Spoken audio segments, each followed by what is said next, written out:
Magandang umaga po sa bawat isa sa inyo. Welcome back to our 365 Bible verses everyone should know. So hello po sa mga Filipinos in Korea, Taiwan, and Japan na sumusubaybay po dito sa ating channel. Pagpalain po kayo ng ating Panginoon. So tuloy po natin yung ating series natin about Kristiyanong wais. Making wise decisions daily. Again, yung pagiging Kristiyanong wais, ito po ay araw-araw na desisyon. At pag tayo po ay gumagawa ng mga desisyon na tama araw-araw, later on yan din po ang aanihin natin. Magtanim ka ng tamang desisyon ngayon, aanihin mo naman tamang resulta in the future. So yung kahapon pinag-usapan natin, tamang desisyon pagdating sa relasyon, how to protect your family, how to protect your kids, how to protect yourself from temptations. Now, ito naman po ay patungkol naman sa finances. Sabi po rito sa Proverbs chapter 3 verse 9 and 10, "Honor the Lord with your wealth, and with the first fruits of all your produce. Then your barns will be filled with plenty, and your vats will be bursting with wine." Parangalan mo ang Panginoon sa pamamagitan ng paghandog sa Kanya na mga unang bunga ng iyong ani. Kapag ginawa mo ito, mapupuno ng ani ang iyong mga bodega at aapaw ang inumin sa iyong mga sisidlan. Now, ito po yung una nating katuruan ngayong umaga. God gives so that we can give. Ito yung maganda sa principle ng Diyos, no? May iuutos siya sa iyo, pero bago niya iutos yon, bibigyan ka muna niya ng capacity para masunod iyon. Ulitin ko po. Kapag inutusan ka ng Diyos, yung Diyos din mismo ang magbibigay sa'yo ng capacity, kapasidad, para masunod mo yung ipinag-uutos niya. So when God asks you to give, He will give you something to give. Napakaganda po, ano? Hindi naman tayo inutusan ng Diyos na, oy, maging mapagbigay kayo, be generous, pero wala naman tayo ibibigay. Ano ibibigay natin kung salat na salat tayo sa buhay, walang-wala tayo? So yung Diyos, bibigyan niya muna tayo. Kahit piso yan. Kahit 2 piso lang yan. May ibibigay sa iyo yung Diyos. At yung binigay sa iyo ng Diyos, yun din yung sasabihin niya sa iyo. Okay, you learn to give.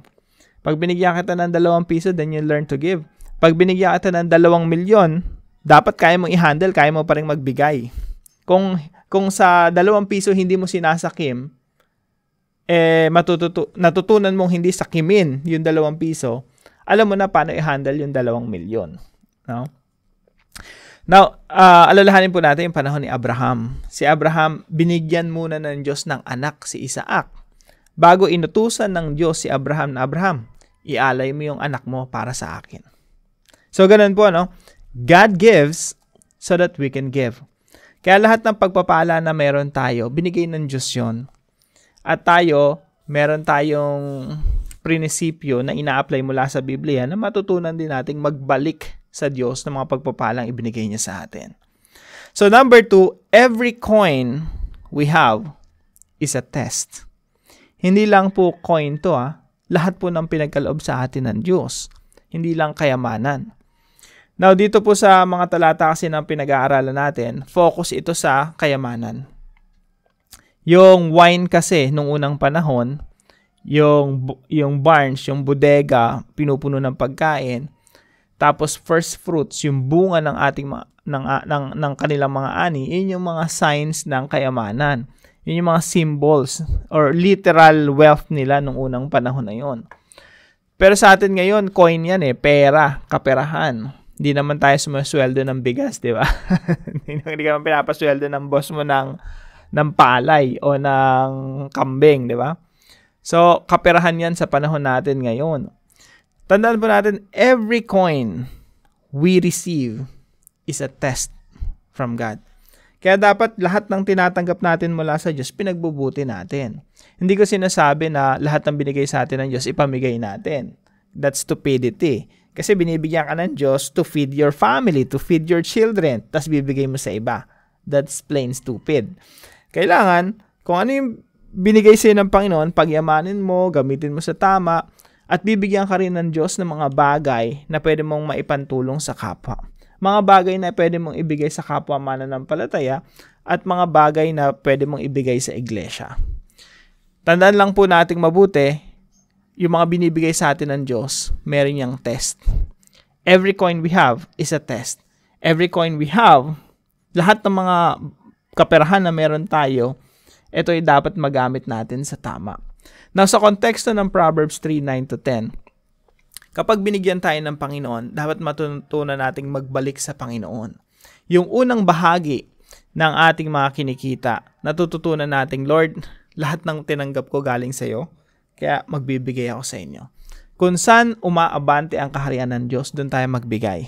Matutunan nating magbigay kung may Christian orphanage dyan sa tabi nyo, sa tabi ng bahay nyo, sa community nyo, magbigay kayo doon. Yung church ninyo, ginagamit talaga ng Panginoon para lumago yung kaharian ng Diyos sa pamamagitan, then magbigay kayo doon. No? So, every coin we have is a test. Kailangan matutunan talaga natin na gamitin ng tama yung mga pinagkakaloob ng Diyos sa atin. Pangatlo po, lagi ko po itong sinasabi at patuloy na sasabihin in the future, God is generous to generous people. Again, God gives so that we can give. Binibigyan tayo ng Diyos upang tayo makapagbigay. Pinagpapala tayo ng Diyos upang maging pagpapala tayo sa iba. Now, if we are generous, natutunan talaga natin hindi maging sakim, hindi angkinin yung mga pagpapala ng Diyos, talaga ibinibigay natin sa ating kapwa. Napaka-generous natin. Yung Diyos din, generous din sa atin. Kasi yung Diyos, hindi papayag na mas generous tayo sa Kanya. Kasi wala nang mas generous pa sa Diyos. Wala nang mas mapagbigay pa sa Diyos. So, kung tayo ay nagbibigay, maalwan sa kalooban natin na magbigay, mas lalo tayong tatanggap sa Diyos. Ito yung principle na makikita natin dito sa mga talatang ito. Parangalan mo ang Panginoon sa pamamagitan ng paghandog sa Kanya ng mga unang bunga ng iyong ani. Kapag ginawa mo ito, anong gagawin ng Diyos?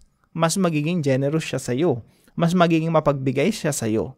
Sabi dito, mapupuno ng ani ang iyong mga bodega at aapaw ang inumin sa iyong mga sisidlan. Ito ay pangako at prinsipyo sa Biblia na pwede talaga nating yakapin at isabuhay. Na huwag kang magtaka kung sobrang hirap ng kalagayan mo sa buhay, kasi baka hindi ka napapagkatiwalaan ng Diyos hindi ka mabuting katiwala ng Diyos when it comes to wealth. Sobrang damot. Siyempre, pag sobrang damot mo, ikaw ba yung tipo ng taong i-bless ng Panginoon? Sa experience ko, sa observation ko, wala pa ako na-meet na tao na generous na hindi pinagpala ng Diyos. Ang hirap, wala akong makitang tao na mapagbigay na hindi binibigyan ng Diyos. Kasi yan yung principle sa Biblia na talagang makikita mo na laging pinapatunayan ng Diyos na totoo. God is generous to generous people.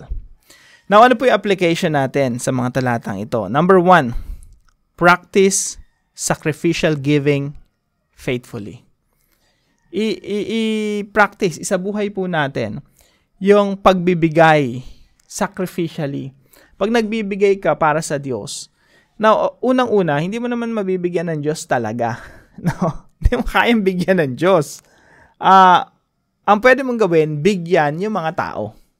Bigyan yung iyong iglesia. Magbigay sa iglesia. Magbigay sa mga, let's say, orphanage, no? O kaya mga mission agencies. You can give to people. Pero yung pagbibigay mo sa tao na yun, ginagawa mo para sa Diyos, no? Now, since sa Diyos mo siya ginagawa, hindi siya dapat barya-barya lang. Dapat may kurot sa puso mo. Kapag nagbigay ka, minsan kasi nagbibigay tayo, 'di ba, sa mga pulube ng lilimos, naglalaglag tayo ng barya doon sa kanilang lata. Walang kurot sa puso natin Kasi barya, piso lang yun, 2 lang yun, 5 piso. Pag nagbigay ka na may kurot sa puso, 500, 'di ba? 1,000. Yun yung may kurot sa puso. Kapag may kurot sa puso yung pagbibigay mo, yun talagang medyo masakit. Ang tawag doon, sacrificial giving. Kaya, pag nagbibigay po tayo, yung sacrificial giving. Kasi ginagawa natin yun para sa Panginoon Sabi nga ni David, I will not give unto my God that cost me nothing. Hindi ako magbibigay sa Diyos ng walang halaga sa akin. Pag nagbibigay ako sa Diyos, dapat mahalaga sa akin. Something important, something sacrificial. So, ang i-practice po natin ay sacrificial giving faithfully. Now, pangalawa po, let's honor God with our wealth. Atin pong parangalan ng ating Diyos sa pamamagitan ng ating kayamanan. Now, wala pong taong mahirap na sobrang hirap na hindi kayang magbigay. Kaya never nating isipin na sobrang hirap ko lang, hindi ko kayang magbigay, hindi ako makatulong sa kapwa ko kasi sobrang hirap ko eh. Wala pong taong sobrang hirap na hindi kayang magbigay. Pwedeng kulang na kulang ka, no, sa perspective mo. Pero meron at meron kang kayang ibigay. At doon tayo sinusubok ng Panginoon. Kapag faithful ka sa maliit, magiging faithful ka rin sa malaki. Ang mapapagkatiwalaan sa kaunti ay mapapagkatiwalaan sa madami. Now, lahat tayo merong kayamanan, lahat tayo merong kayang ibigay. Meaning to say, lahat po tayo, we can honor God with our wealth. Kahit gaano pa kakonti yan, or kahit gaano pa karami. Lahat po tayo pwedeng makasunod sa sinasabi ng mga talatang ito, parangalan mo ang Panginoon sa pamamagitan ng paghandog sa Kanya ng mga unang bunga ng iyong ani. Lahat tayo may kayang ibigay eh. Pwedeng sabihin mong sweldo mo, minimum. May kaya kang ibigay. Kahit minsan, Lord, kulang, walang pambayad sa kuryente, walang pambayad sa tubig, walang pambayad sa internet. Lord, kulang na kulang to. Pero sa mga pagkakataon na kulang ka, nakakapagbigay ka pa rin. Doon pumapasok yung generosity, at the same time, doon pumapasok yung pagtitiwala sa Diyos. At the same time, doon pumapasok yung, Lord, sa'yo galing lahat ng meron ako, paparangalan ko kayo. Kahit sa kakaunting meron ako. And again, tandaan po natin, God is generous to generous people. Pag natutunan nating magbigay, maaluan sa kalooban natin, mas mararanasan natin yung generosity ng Diyos sa atin. Pangatlo po, let's pass the generosity test. Again, lahat po ng binibigay sa atin ng Diyos, maraming pagkakataon sa buhay natin, uutusan ka ng Diyos, magbigay ka. Help this person. Help this community. Help your church. Help the people around you. Merong generosity test.